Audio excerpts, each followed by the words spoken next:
Welcome to the Sex Reimagined podcast. I'm Leah Piper. I'm here with Dr. Willow Brown, and we've got a special episode for you today. It's listener questions.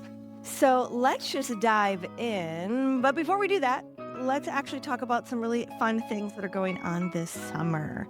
We've got a couple master classes coming up. One is with me, which has to do with the 5 stages of sexuality. And then in July, Willow and I are going to jump into polarity. I bet you've got some interest when it comes to masculine and feminine polarity, no matter your gender. So we're going to have a really good time in that class. It's one of my favorite topics. I can't wait to dive into. And then we've got a couple really fun Sacred Spot and G-Spot courses coming up. One with me and Guy Shahar in New York City. Then Willow and I will be doing one in Vermont come this fall. And then I've got a full Tantra beginners weekend where I'm going to teach you 19 different tantric practices in Phoenix. So if you want to see all of our live events coming up this summer and this fall, please go to the homepage and clicking live events on the toolbar. Anything else you've got going on in your books, Dr. Willow, you want to mention? Yeah, I've got a summer solstice and the psychedelics of sexuality workshop in Santa Barbara. That's going to be a lot of fun. And then I've also got another Tantra speed date going on in July. I believe that's on the 17th, but it will be where all of our events, live events, are taking place. So check it out. Sacred sexuality and psychedelics. It is a really hot topic. I'm excited for you. I know that's one you've been passionate about for quite some time. Yeah, I've been diving deep with all of it. It's been fun. Welcome to the Sex Reimagined podcast, where sex is shame-free and pleasure-forward. Let's get into the show.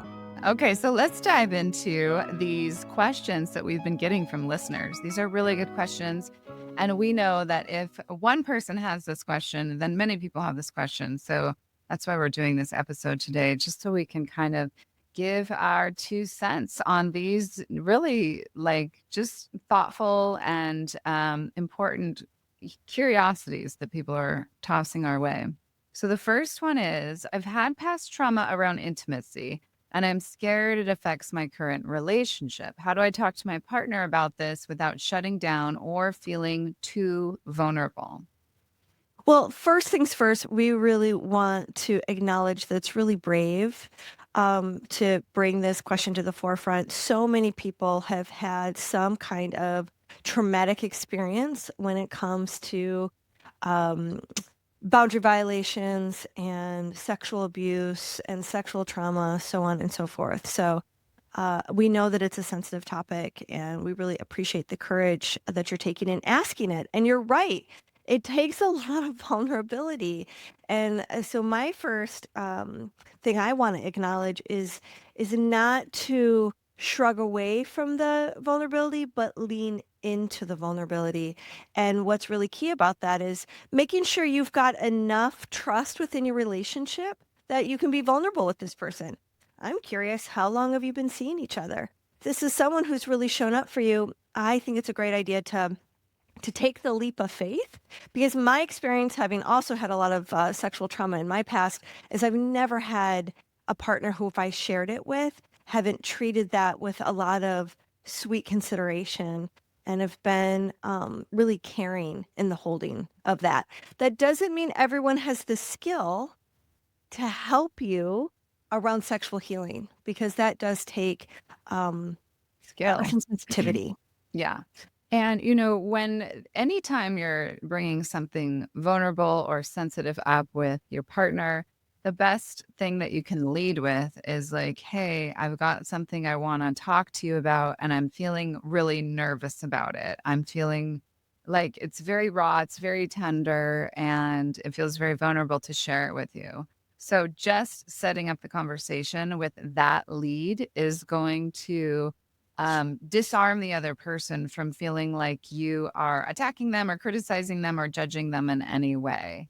And then if you have not yet shared that you have past trauma with them before, then this would be the time to do that, to start to share with them, like, look, when I was this age, or when I was in college, or when this thing happened, it really it caused this to happen in my body. And I'm noticing that when we get into intimate spaces, that same reaction is happening in my body. Are you noticing that? Are you aware of that?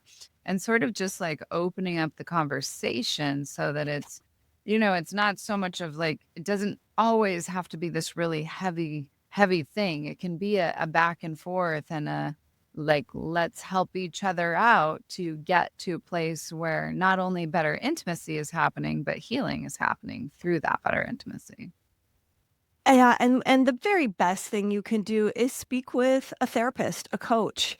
Do some work with someone who's trauma informed, who can guide you and your partner on some techniques and ways of really supporting you as your nervous system shuts down in intimacy. It's really helpful for both you and your partner to learn some skills on what to do when that happens. Because a Yes. lot of times it can feel like a flinch back, or a shutdown, or you find yourself not being able to open, or you find yourself not even being able to verbalize what you need in the moment. So then everyone just sort of feels like a failure. He or she is wondering, is it something that I'm doing? Or is it something that's problematic with them? A lot of times people who've had some kind of sexual trauma, once they get into a relationship that starts to feel really safe, is their libido starts to feel very different from when they were courting each other. Where a lot of times there's almost like a hypersexuality in the beginning. And then later on in the relationship, it feels like, where did all of that sexiness go? And we start to feel shut down. We don't know how to find all the ways that it links back to that trauma. So definitely reach out and get some support.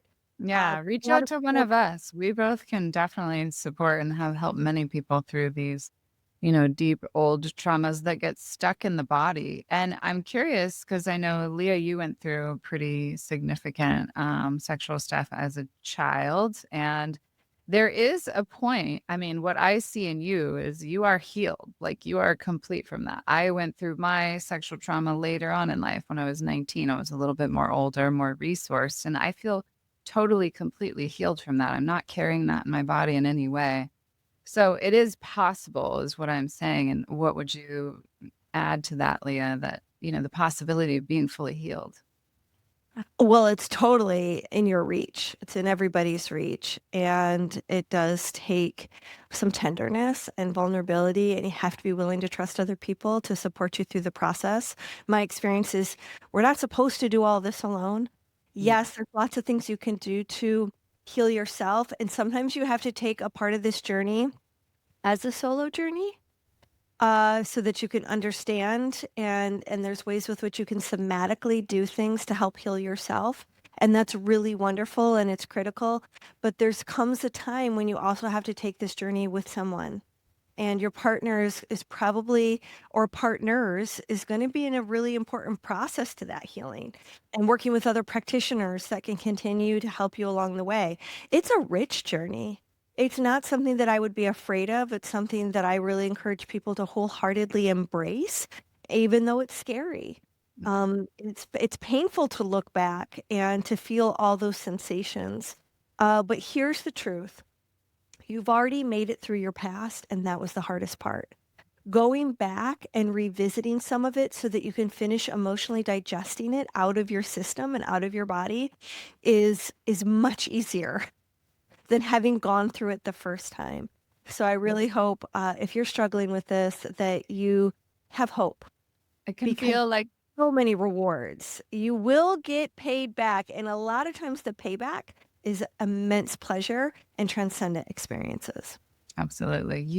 It can feel like a can of worms at the beginning of the journey, but when you have the right team around you, the right support, your partner on your side through the healing, I mean, it can shift quickly, very, very quickly. So it doesn't have to take a long time either. And the last thing I want to mention on this question is that I think Tantra is one of the most 100%. powerful paths to Yeah. sexual healing. So if you're working with a cognitive therapist, I feel like therapy that's just really more cognitive in nature and not somatic in nature isn't as helpful Yeah. as somatic therapies. Agreed. So I know Tantra was my path to doing a lot of that work, but that wasn't the only path.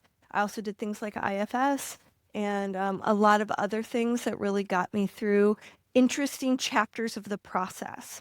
Mhm. So also a lot of therapists take insurance. So if you're struggling financially and part of the thing that's holding you back from getting support is because you're not sure if you can afford it, there's other resources, so Google, ask ChatGPT, and take a look at what your insurance provides because there's support out there.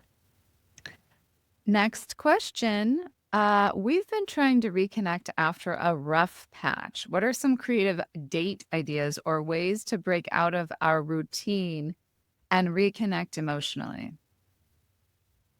Well, I think the big thing is starting off small, but with consistency.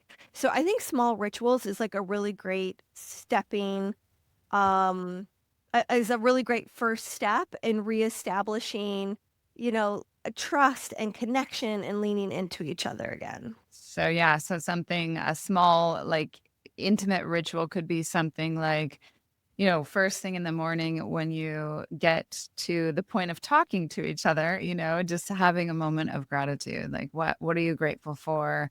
Anything. It could be something about them or it doesn't have to be. I'm grateful that, I had a good poop this morning. It could be anything really. If we could just share some gratitude with each other.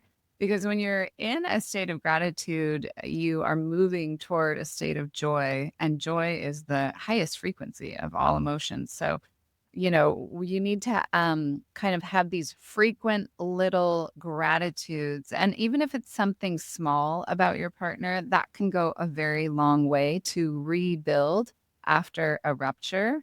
I'm grateful that you're still here. I'm grateful that you're here with me this morning. I'm grateful that, or if you're not living together, I'm grateful that you reached out. I'm grateful that you sent me a follow-up text or anything like that that's going to nurture moving back toward each other. Because a lot of times when there's a rupture, you move away from each other. And so the game is like, how quickly can you move back toward each other? How quickly can you turn your hearts back toward each other and remember that all these little things that come up within relationships are coming up so that you can review and release them, and not hold on to those patterns of protection that keep you safe, but also keep you separate.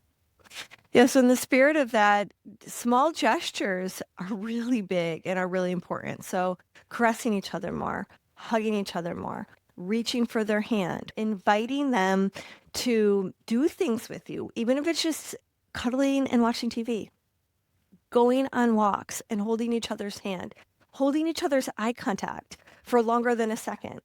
And allowing oxytocin to carry some of the heavy load for you. When you have a 20-second hug, when you hold each other's eye gaze, when you caress each other's face, when you, draw a bath for your partner. These are all things that help release oxytocin when you have meaningful conversations, when you give them compliments, when you share that you're grateful that they're in your life, that you're grateful that they went through that rough patch with you, that they matter. All of these things are big investments in your relationship, and they're going to help you lean into that intimacy becoming more sensual. So then, once you sort of established, okay, we're being more affectionate with each other, now how can you be more sensual with each other? And so that might be giving each other a massage for 10 minutes, rubbing each other's feet, sharing a bath together, uh, you know, massaging each other's bodies and then massaging each other's genitals in a slow and lovely way. So it's like finding your way back to trusting your bodies with each other so that you can then become more sexual is really, really important for establishing trust and vulnerability and being present with one another. And then allowing yourself, again, to pay attention to attunement. As you've heard on the show before, there are really 4 important pillars to intimacy, and that is vulnerability, presence, trust, and attunement. So you can bring that to your relationship both in a sexual way and a non-sexual way. So I would be really examining your own actions. Where am I not present? How can I show trust? How can I trust myself to be vulnerable? all of these things, if you can kind of take a look at how that holds meaning for you and bring it to the table with consciousness and intention, you're both going to become probably stronger than ever before. Because there's also types of intimacy when you've met an obstacle together and you've overcome that obstacle together, there's intimacy that happens for having done something hard together. So have faith in that. Yeah, I think it's also important to, if your partner isn't being present or isn't bringing attunement to the table, or, just keeps moving away from you, it can be really hard. You're like, okay, I'm doing all the things over here, but like I'm not getting reciprocated. And I can't just like, I can't, it takes two to tango, and so in those moments, I think it's important to address like, hey, I'm feeling like I'm alone in this relationship, and I don't think I can, carry it alone for much longer. So, do you want to do this with me? Do you want to work through this with me? And unfortunately, in the world today, it's so easy to just like, nope, not working, dust your hands off and move on to the next thing. I'm helping some younger generation in the dating world right now, and there's so much of that. It's so easy to just be like, oh, I'm not getting my immediate gratification, or they're not showing up in the way I think they should, and so I'm just going to swipe on to the next person. So there's so much reward for sticking with, going deeper, learning about each other's patterns, learning about yourself, like really seeing this person that you're in an intimate, deep relationship with as a mirror to look into. So what are you learning about yourself through the process? How are you learning to show up for what is important for you and ask for your needs to get met more, and standing in your self-worth that you're worthy of getting those needs met? So I've been in partnerships where I'm like, hello, I'm just doing it all over here. Where'd you go? And in those instances, I step up and I say, hey, look, if you don't want to do this with me, then go ahead and leave. But if you do, then step it up, because I'm not going to do it. I'm not going to carry it all on my own. And so I think that's a really important thing that sometimes we have to do in a relationship. And I also want to say, when these ruptures happen, it's like we might still really love our partner, but we just don't really like them in that moment. And that's okay. We don't have to like each other all the time, but we can also reach out to community, reach out to, support outside of yourself to get other needs met, that then you can feel more resourced and more full and come back to the relationship with a greater sense of love and like for yourself. Therefore, you have more to give to the other person. I think too is like, remember to have fun. Totally. Sometimes you're in a rupture, or you're moving past a rupture or whatever, and it's like everything just feels so heavy. And, plan an adventure.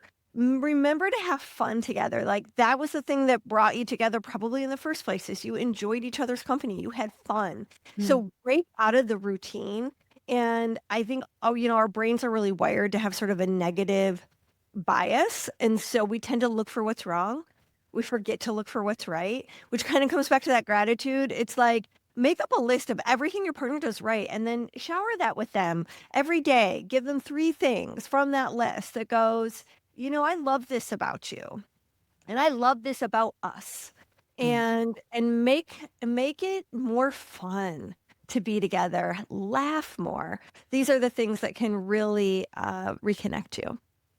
One of the things I think I did at one point in one of my relationships was I used to write little notes, and then like stick them in different places, whether I'd fold them up and put them in the wallet, or I'd, do a sticky note on the rear view mirror of their car or something, somewhere where it was like a little surprise to them. And it could be as simple as I love you, or a little heart, or it could be something a little bit more robust, like I love the way you cook dinner for me, something like that. Okay. Ready for the next question? Yeah.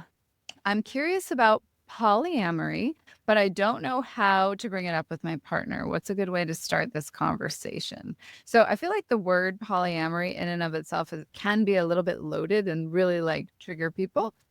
So there's other words out there like just opening up the relationship or ethical non-monogamy or monogamish, and so I think language can be really important when opening up this conversation, and always just opening up with curiosity. Hey, I've had this curiosity. Do you have any curiosity in that direction? Yeah, I'm really glad that you asked, how do I get the conversation started? Which is different from how do we get this going? Like, Yeah. you jump into polyamory right now. I think it's really smart to go slow when it comes to opening up your relationship, to having more intimacy with other people.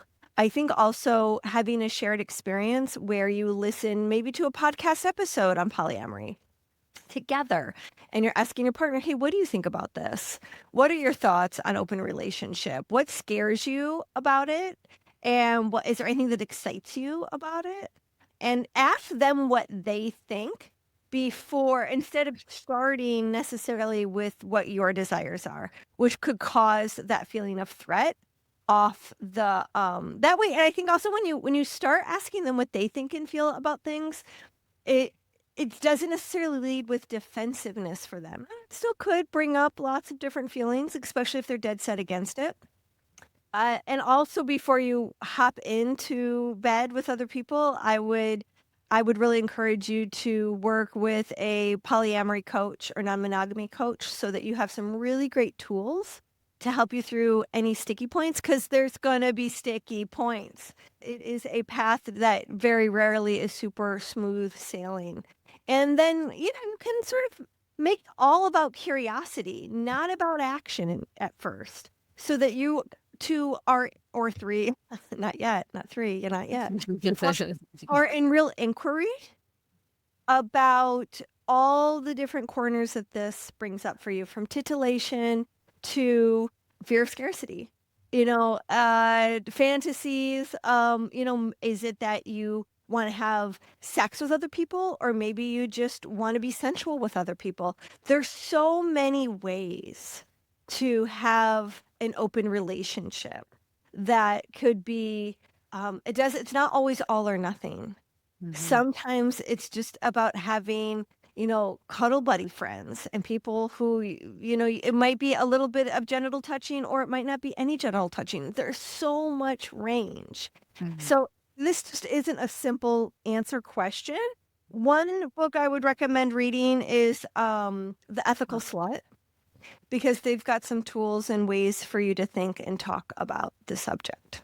I think also, right, like once you do kind of get through the initial conversation, and if you guys decide, okay, yeah, let's explore, you want to have this experience with others. Okay, yeah, I wouldn't mind having that experience with others. Okay.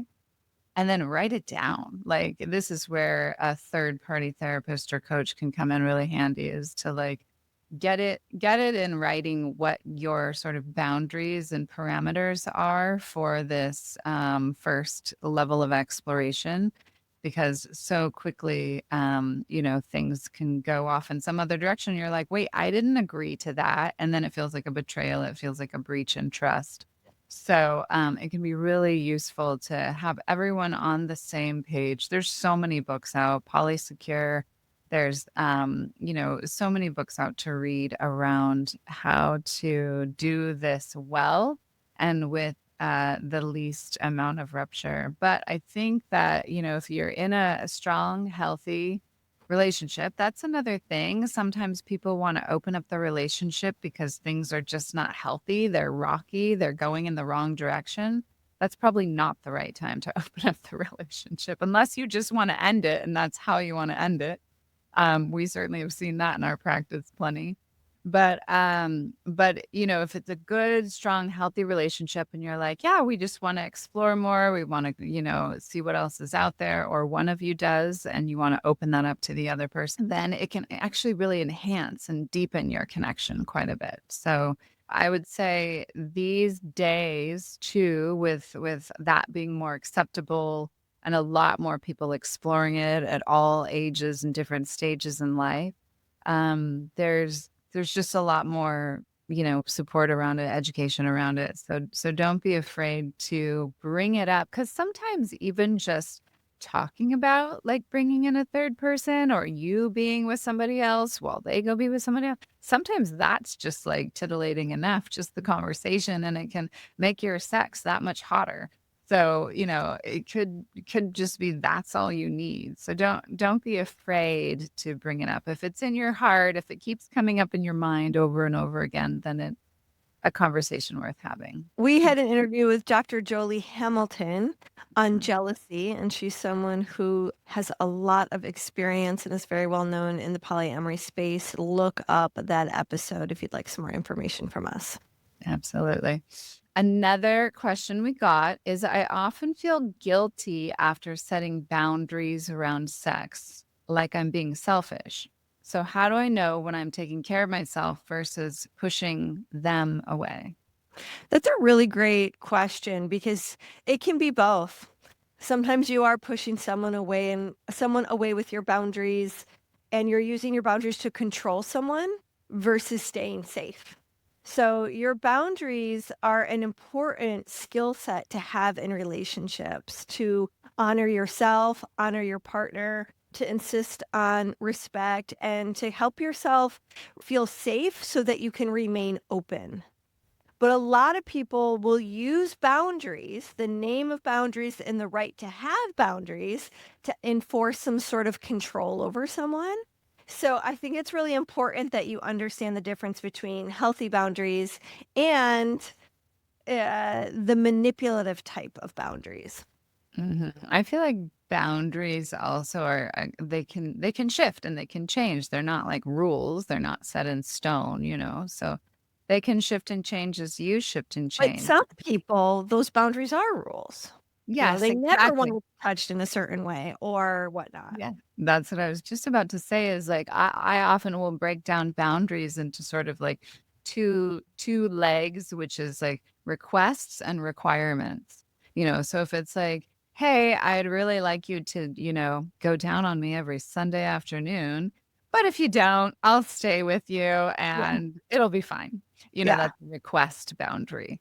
But if you're like, "Hey, I really need you to go down on me every Sunday afternoon, because if you don't, that's gonna be the undoing of our relationship at some point." Like, that's more of a requirement. So, getting really clear inside of yourself about what is your boundary? Is it a loose request or is it more of a requirement? Where do you stand with it? And that could shift and change too as you shift and change. So, staying current, staying, committed to talking about boundaries, I think is really important, especially I was going to say, especially like in the earlier stages, but really in all stages of relationship. Yeah, the whole way through.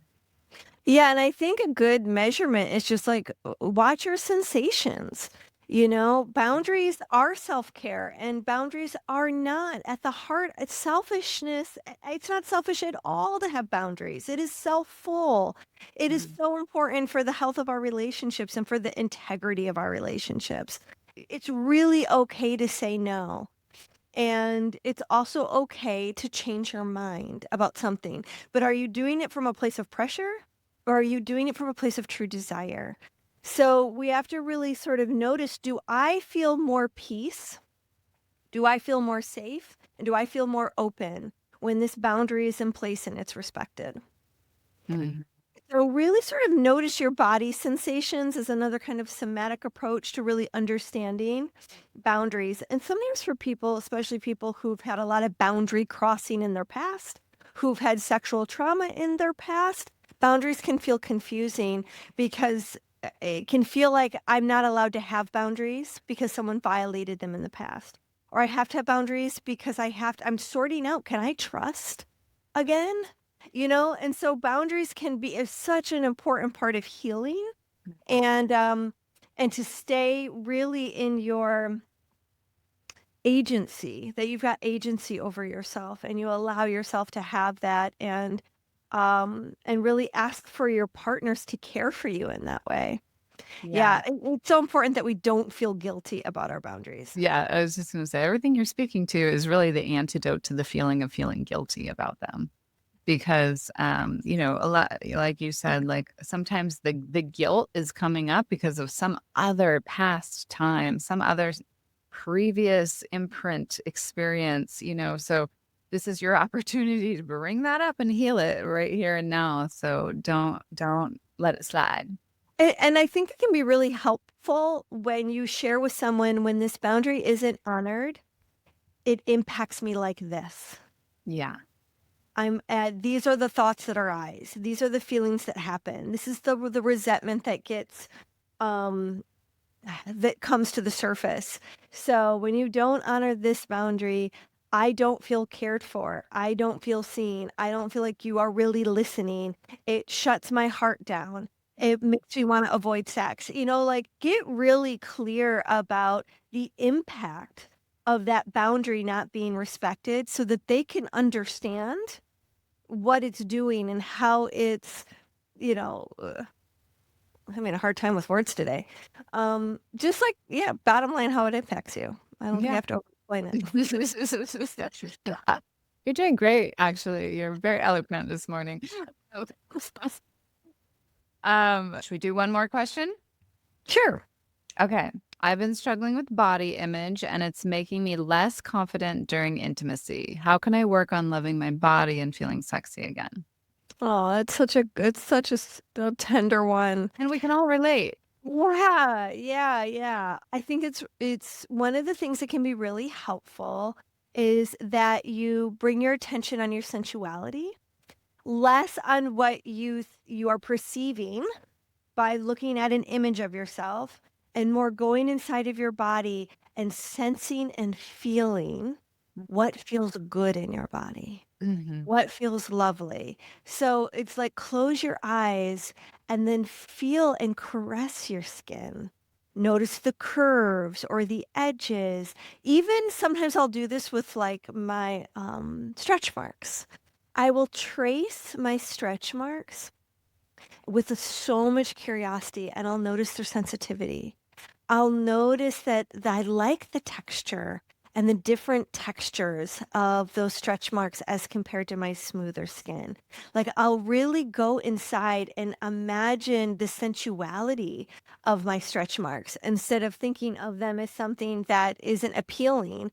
Can I feel them deeply, meditatively, with depth of presence so that I can enjoy these? And I've got a tummy tuck scar. I've got scars around my nipples. Like I've got these other scars and I enjoy massaging them like I am just relaxing the inflammation. And I like my scars kind of have an ache. There's a tenderness underneath the skin and it kind of brings a bit of pleasure. I kind of like the way when I smooth it out with my thumb, I can send this ripple of sensation. Part of it's achy and I don't know why, but I've got get off there. So I think you have to sort of think about, how can I feel my skin? I think this really helps with your eyes closed to just like really get into it so that you're in your body and you're experiencing yourself in a different way. Not in this critical way where I'm in front of a mirror and I'm picking myself apart and how's anyone going to find me desirable? Yeah, here's the truth about looking sexy. It's not, it's if you're feeling sexy, you're looking sexy. No matter what body you're in, no matter what age you are, no matter what color you are, no matter what shape you are, it's like that is what. And so oftentimes, we both work with plenty of women who are like, I don't like my body, and it's like, well, we'll guide them and teach them how to breathe into their body, how to feel the sensuousness of a single breath, how to move their spine, how to get into the little nooks and crannies of their body that want more energy and more Mhm. breath and more movement and more light. And then once they're kind of in that fluid flow, I mean, music helps a lot. Once you're in that kind of rhythm and dance within your own body of like, oh, that feels good. That feels good when I push my booty back. That feels good when I open my jaw. That feels good when I stretch my arm in this direction. that feels good in my body. That breath, I'm bringing all the way down to my pussy. That feels good. And then glance in the mirror. Oh, yeah. Okay. That looks good Yeah. too. Yeah. Yeah. That is so true. I really love that. And you have to remember, this isn't about performance. No, You not know, like take performance out. yes, the performance is going to get you in your head and it's going to stop you in your tracks. This is Mhm. really about sinking deep, and your breath is such a powerful way to get there. And I Mhm. think too, one of the things that for a lot of men that I work with that they feel insecure about is their cock size. You Yeah. know, like, is it big enough? Mhm. And will I be able to satisfy the object of my desire? Everyone wants to feel sort of impressive, you know? And so I just want to remind men that it's not how big you are that makes you a great lover. It's how much love and energy you can put out your cock that makes you a great lover. Mhm. And you can energetically be as big as you want to. And you just got to, again, use that breath and feel the fullness of your magnificence and feel it growing and extending.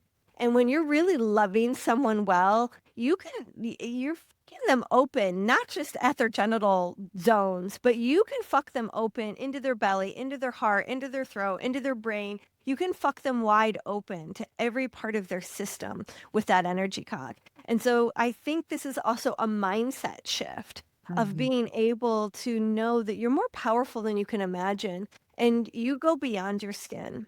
Mhm. And that has that's a great force field for good and for pleasure. Absolutely. And so much fun too. Our Yeah. bodies are playgrounds. Like, let's play with them. Let's have fun with them. I like to think about my partner's body as a canvas, and I'm just painting on this beautiful canvas, painting pleasure, painting love, painting attention, attunement, connection.